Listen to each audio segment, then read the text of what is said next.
호흡을 한 발 물러서 보면 호흡이란 게 도대체 뭔가, 호흡이란 도대체 뭔가. 항상 이런 관점이 좋아요. 딱 물러나갖고 총괄적으로 호흡은 뭔가. 다시 보겠습니다. 행경막이 움직이고 갈비뼈가 들썩거리는 거잖아요. 깜짝 놀라서 그거부터 시작하잖아요. 자, 그거부터 시작해 볼게요. 자, 빨리 합니다. 자, 요 그림은 전체에서 센트럴 캐모 리셉터하고 페리프랄 캐모 리셉터가 전체 하이라키에서 어떻게 다른가를 보여주고, 호흡에서 내가 수도 없이 결정적인 것은 이산화탄소다. 왜 그러냐 하면 센트럴 캐모 리셉터는 산소 리셉터가 없어요. 그래서 이산화탄소가 핵심이에요.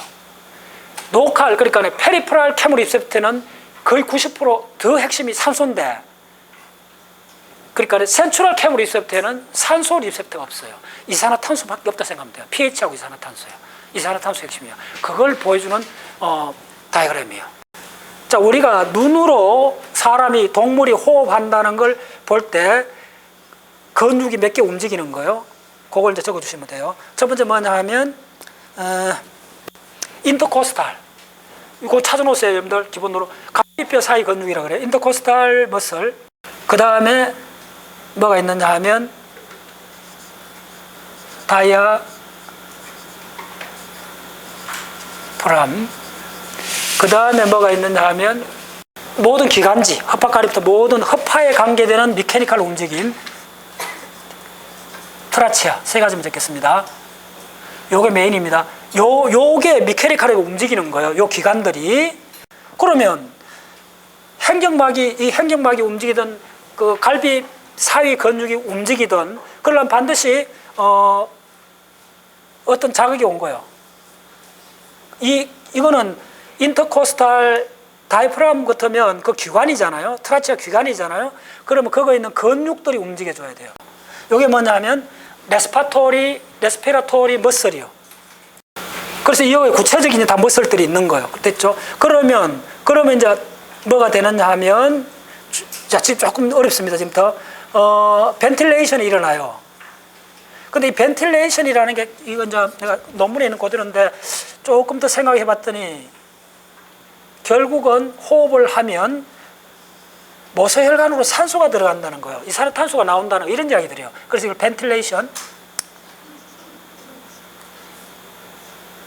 벤틸레이션 과정이 일어나고, 이거는 구체적으로 이렇게 적었어요. O2하고 이산화탄소가 혈액에서 들어가고 나오고 빠지고 들어가고 한다는 거예요. 다 알죠? 그래서 이게 뭐냐 하면 O2하고 CO2가 들락거린다는 거예요. 어디로? 당연히 혈관이죠. 됐죠?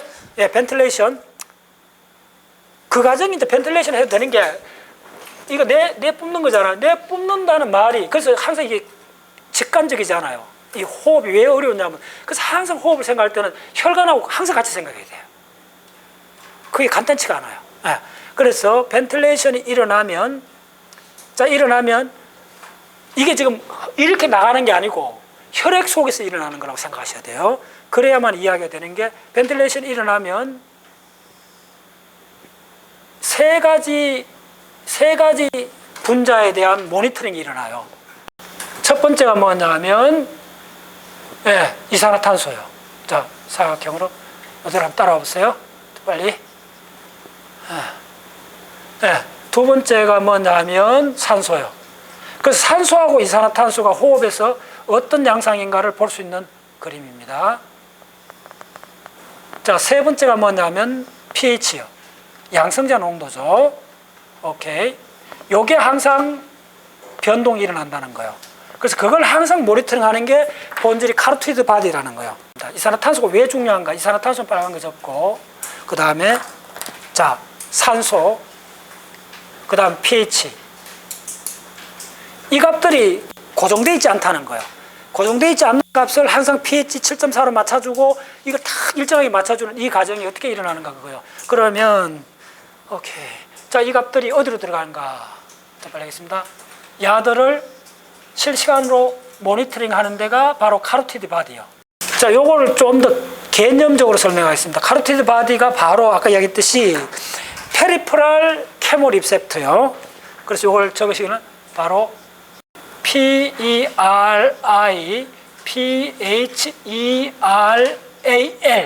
페리프랄 캐모 케모 리셉터. 예, 요게 이제 구체적으로 지금 우리 한 가지 했던 거예요. 바로 그게 뭐냐면 카로티드 바디요. 카로티드 바디가 오늘 요거 확실히 잡고 가세요. 눈만큼 중요한 기관입니다. 실제로는. 이거 없으면 죽어요, 그냥. 지금 코로나19도 일로 지금 들어온다고 지금 일부 들어와갖고 사람들 완전히 막 질식에 죽는 그런 성향을 막 보인다는 거예요. 이게 이제 카로티드 바디의 케모 리셉터의 모든 정보가 모아져 갖고 어디로 가죠? 바로 NTS로 갔죠. 예, 상위 기관으로 가요. 그래서 이 센소리가 다 모여요. 그래서 센소리, 자, 이 센소리는 뭐 시각, 청각이 아닙니다. 케미컬 센소리입니다. 혈액에 있는 모든 케미컬 센소리가 인테그레이션이 일어나요. 자, 그래서 이거 잘 보시면 이렇게 지금 올려보내는 신경이 두 가지가 있다는 거예요. 그래서 대동맥 활에서 올라오는 게 바로 10번이고 그 다음에 카로티드에서 올라오는 게 10번이고 카로티드가 대동맥이 10번이고 카로티드가 9번. 요거 헷갈리면 안 돼요. 요게 달라요. 됐죠? 요렇게 와요. 요까지. 그래서 이걸 센서를 다 통합했어요. 이 센소리를 다 통합한 이 센소리, 혈액에 있는 모든 정보가 여기 담겨 있습니다. 이게 어디로 가느냐 하면, 자, 이거 어디로 갈 것 같아요? 굉장히 중요합니다. 자, 호흡을 하게 되죠. 호흡은 우리가 가장 중요한 게 뭐냐 하면 걸음걸이처럼 교본하는 덜숨, 날숨, 앞, 다리, 걸음, 이걸 뭐라 그러냐 하면 센트럴 패턴 제너레이션이라고 그래요. 생리학에서 굉장히 중요합니다. 운동에서 센트럴 패턴 제너레이션처럼 우리가 흉곽을 움직이는 거, 호흡도 바로 센트럴 패턴 제너레이션이 일어나요. 그래서 이쪽에 오는 센터가 센트럴 패턴 제너레이터가 와요. 자, 이까지 온 이게 바로 그 유명한 생리학에서 중요한 센트럴 패턴 제너레이터라 그래요. C, P, G. 자, 이거는 다리 운동에도 있습니다. 그 다리 운동에 센트럴 그 척추에 있어요. 척추에도 있고 몇 군데 있습니다. 이게 하이라키가 있습니다. 교본 운동도. 예. 자, 예를 들면 걸어가는 거, 단순한 걸어가는 거, 이 교본은 그건 어딨냐면 척추 인터뉴런들이 주로 담당해요. 근데 만약에 내가 자전거를 탄다, 그 다음 수를 놓는다, 배를 짠다, 이 손운동 굉장히 새로운 학습이잖아요. 이거 정도 올라가려면 이쪽에 있는 그 손에 강의할 때 많이 했는데 손에 안에 있는 덴테이트 누클레어스하고 레드 누클레어스하고 하올리브에게 삼각 편들을 만들어 갖고 또 엄청나게 작동해 줘야 돼요. 그래서 새로운 학습 막 하는 거예요. 손가락 동작에, 손 동작이 새로운 학습. 그와 마찬가지로 우리의 그 호흡도 센트럴 패턴 제너레이터 하는데 그걸 뭐라 그러냐면 레스파토리 센터라 그래요. 그걸 우리나라 말로 호흡 중추라 그래요. 됐죠? 바로 요겁니다. 요것들이요. 됐죠? 요거. 그래서 요게 바로 레스피라토리 센터입니다. 무슨 말이냐면 여기서 구체적으로 허파하고 행경막, 갈비 사이뼈 근육이나 행경막을 움직여야 되는 교본 작용을 하는 전기 펄스를 만들어낸다는 거예요. 전압 펄스를. 됐죠? 액틴 포텐셜을 만들어낸다는 거예요. 바로 여기서 그걸 센트럴 패턴 제너레이션. 이 무슨 패턴이냐면 전압 시퀀스 패턴이에요. 됐죠? 그게 구체적으로 여기서 만들어내는 거예요. 오케이, 됐습니다. 그래서 그 정보를 하고 그러면 이렇게 된 센트럴 패턴 제너레이터에서 시그널을 만들어준 이 시그널이 어디로 가느냐? 척추로 가야 되죠. 척추로 가야 되죠. 당연하게. 예, 스피널 코드로 가야 되죠. 이제 여러분들 스피널 코드를 제대로 공부하는 거예요. 됐죠? 당연하게 스피널 코드에서 이렇게 갔죠. 자, 그 다음에 어디로 가느냐 하면 놀랍게도 모든 게 항상 이 브레인은 중요한 기능은 이중장치로 돼 있어요. 이어서 곧장 들어가요. 요게 묘해요. 요렇게 거쳐가기도 하고 이렇게 곧장 가요. 이렇게 곧장 가는 시그널이 얼마나 많으냐 하면요. 센트럴 패턴 이게 좀 어려워요. 이게 몇 개 있는가 보여줄게요. 7번, 9번, 10번, 예, 11번, 12번, 5개 나가요, 시그널.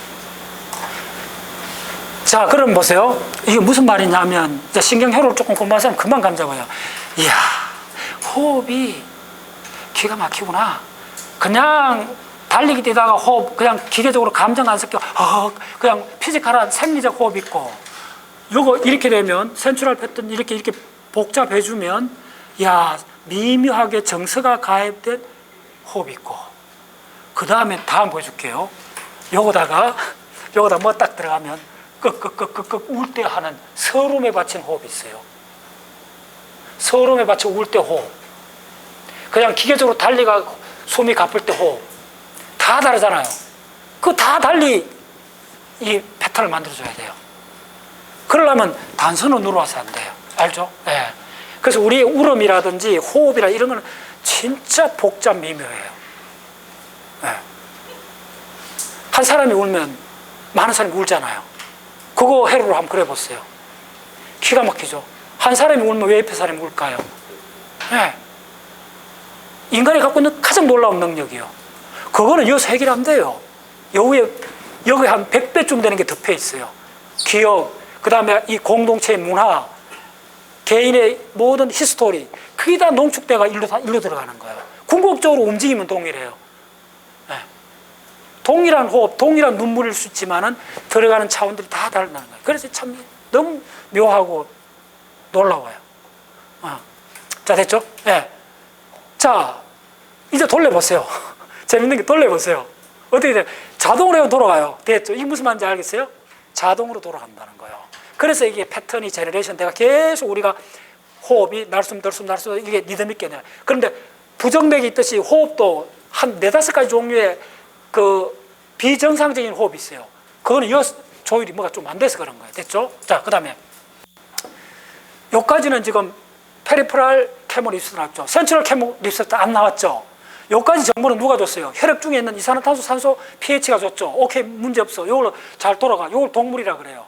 인간이 되려면 저 들어가서 요게 인간이 되려면 요거 딱 하나만 붙여주면 돼요. 요거다가 보여줄게요. 스피널 코드가 그냥 스피널 코드가 아닙니다. 이 속에 다 들어가요. 또 이게 바로 하이 코텍스 이렇게 적습니다. 이거 빨간 하이어 HI, 자 고급 영어 좀 적어줄게요. 하이어 CNS라 그래요. 센트럴 너브 시스템, 이게 고위 피지라 그래요. 저 위에 대뇌 피질에서 곧장 이렇게 내려와요. 네. 내각이가 있죠. 묘미는 이런 데 있습니다. 네. 이거 강의하려면 4시간 따로 강의를 해야 돼요. 이거 갖다 붙어버려요. 그리고 자, 스탑. 굉장히 핵심입니다. 김연아, 박지성 같은 사람이 왜 되는가? 이게 일방적으로 누르면 안 돼요. 어떻게 되느냐면, 그러면 보세요. 이게 흐름 일방적이면 내가 학습을 못해요. 척수도 뉴런들이 학습을 합니다. 학습을 할 때는 반드시 이쪽에서 이렇게 가줘야 돼요. 오마이 사이언스. 이게 묘미입니다. 예. 매 순간 달라진다는 거예요. 스케이팅 타는 거, 자전거 타는 거, 처음에는 막 고당탕 넘어졌잖아요? 근데 한 달 내로 타게 되잖아요? 그때 이어서 일어나는 거예요. 학습했다는 거예요. 누가? 여우에서 학습도 물론 있지만 핵심은 이쪽에서 다 학습해요. 됐죠? 예. 그러면서, 자, 아버지가 두려워하지 마라. 한번 넘어서 또 타라. 격려해줘야 되는, 격려성 발언이 일로 들어가는 거예요. 이해됐죠? 자, 그걸로 끝나는 게 아니고 보세요. 이게 참 해로가 너무 재밌어요. 공부해보면. 결국은 센소리 인터그레이션 일어나고 있는 데가 여기서 내가 지금 실제로 내가 자전거 넘어지고 호흡만 하면 내가 발성을 제대로 하는가, 뭐 성악가 된다 하면 발음을 제대로 하는가, 뭐 벨칸토법인가, 그걸 제대로 하는가 뭐 있을 거 아니요? 그러려면 내 모든 움직임이 제대로, 뭐 가슴이 제대로 이렇게 펼쳐졌고 현경막이 제대로 다 이걸 실시간으로 누구한테 보내줘야 되잖아요. 그게 어디로 가냐면 이어서 일로 가요. 진짜 놀라워. 예? 이건 진짜 놀라워요. 이렇게 가요, 이렇게. 그래서 이쪽에, 이게 뭡니까? NTS를 했잖아요. NTS가 그냥 NTS가 아니요. 학습하는 NTS요. 오케이? 학습하는 NTS요. 우리가 위에 있는 감정만 학습하는 게 아니고, 여 밑에 있는 이런 근본적인 학습, 이게 사실은 대가가 되는 길입니다. 여기가 아니요. 이쪽을 훈련하는 거예요. 그래서 까무러치면서 다시 보단을 한번 누릴 수 있는 사람은 얼마나 대단한 사람이에요. 자기가 기절했잖아. 공황 발작이 일어나갖고. 보통 사람 같으면 10년 동안 그 근처도 안 갈 거야, 아마. 근데 그 사람 또 눌리잖아. 그야말로 위대한 학습이에요. 바로 그 사람은 아는 거예요. 안 죽는다고. 왜 죽느냐면 죽을 것 같다는 예측을 못하게 되면 죽는 거예요.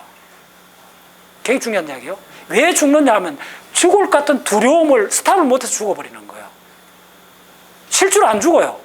실제로 안 죽는다 확신을 갖게 되면 안 죽는데 그걸 스탑을 못하는 거예요. 그리고 첫 번째 기절을 해가 그냥 죽어버리는 거지. 됐어요? 근데 그 사람은 아는 거예요, 이걸. 그래서 암이라는 게 힘입니다. 이제 이해됐죠? 이 정보가 일로 해갖고 10번, 그 미주신경이 그만큼 무서운 거예요. 미주신경을 타고 들어가는 거예요. 그럼 이 센소리 인텔리전이 매 순간 달라지겠죠? 뭐에 따라서? 그 사람이 얼마나 경험하는가, 얼마나 쓰라린 경험을 많이 해보는가, 이게 다 달라지는 거예요. 됐죠? 자, 지금까지도 센트럴 캐머 리셉터 한번 보세요. 페리프랄까지 다 한 거예요. 됐죠? 근데 자, 핵심은 뭐냐 하면 요거요. 자, 바로 센트럴 캐머 리셉터는 야들 필요 없어요. 야만. 자, 결론 말씀드릴게요. 야들 필요 없는 게 아니라 야들 쓰고 싶어도 못 써요. 왜 그러냐 하면 가장 센티브, 가장 중요한 게 양성자인데 이 pH 양성자잖아요. 이 양성자가 전기를 띠잖아요. 그래서 인지질 그 BBB를 못 통과해요. 굉장히 힘들어요. 그런데 이산화탄소는 통과해요. 자, 요거 어떻게 보면 기가 막혀요. 이산화탄소는 전기 중성이잖아요. 어떤 작용을 못해요, 사실 어떤 측면에서는. 근데 전기가 중성이기 때문에 BBB를 통과해요. 통과하고 나서 무슨 사건이 벌어지죠?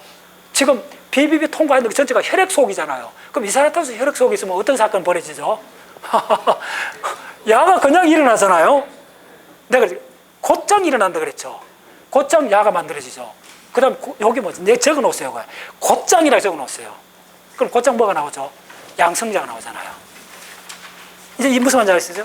자, 요약하면 있습니다. 이산화탄소가 왜 호흡이 결정적이냐면 이산화탄소 그 자체가 뭐가 그런 게 아니고 이산화탄소는 그 중성적인 분자잖아요. 이산화탄소가 양성자를 무제한적으로 내놓을 수 있기 때문에 그렇습니다. 즉각적으로.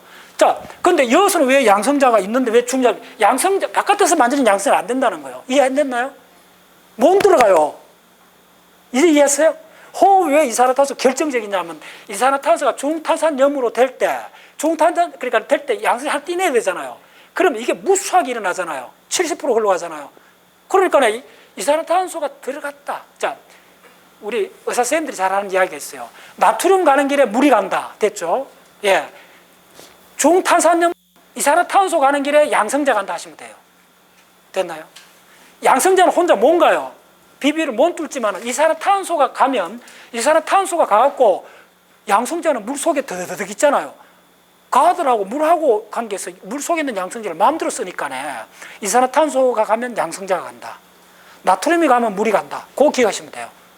그래서 호흡에 왜 산소가 아니고 센트럴 리셉터에서는, 자, 센트럴 리셉터가 뭐랬어요? 브레인이 하는 거예요. 뇌척수액이. 이거는 혈액이 하는 거예요. 됐죠? 완전히 구분이 되죠? 예, 중요합니다. 진짜 중요한 겁니다, 오늘. 이제 여러분들 헷갈려도 돼요. 자, 그래서 어떻게 되느냐 하면 이산화탄소에서 시간을 빼내요. 야가 BBB를 통과해버려요. 통과해갖고 일로 오는 거예요. 진짜 통쾌.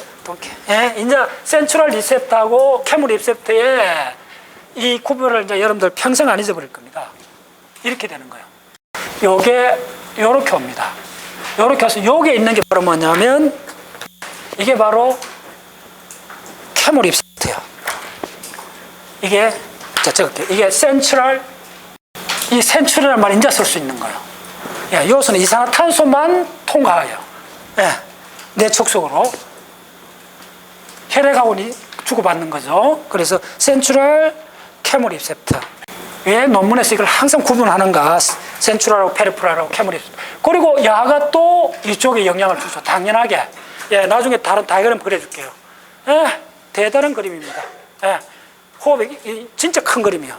예, 그래서 페리프랄 캐머 리셉터가 있고 센트럴 캐머 리셉터가 있고, 센트럴 캐머 리셉터를 통칭으로 부르는 이름이 있습니다. 그게 뭐냐면 그 뇌실 주변 페리 서컴벤스 뇌실 주변에 있는 것들이요. 그래서 캐머 리셉터는 반드시 뇌척수하고 접촉을 해야 돼요. 오케이? 그래서 제3뇌실 그 테두리로 쫙 둘러 있어요. SF4 이쪽으로 줄게요. 대표적으로 세 가지.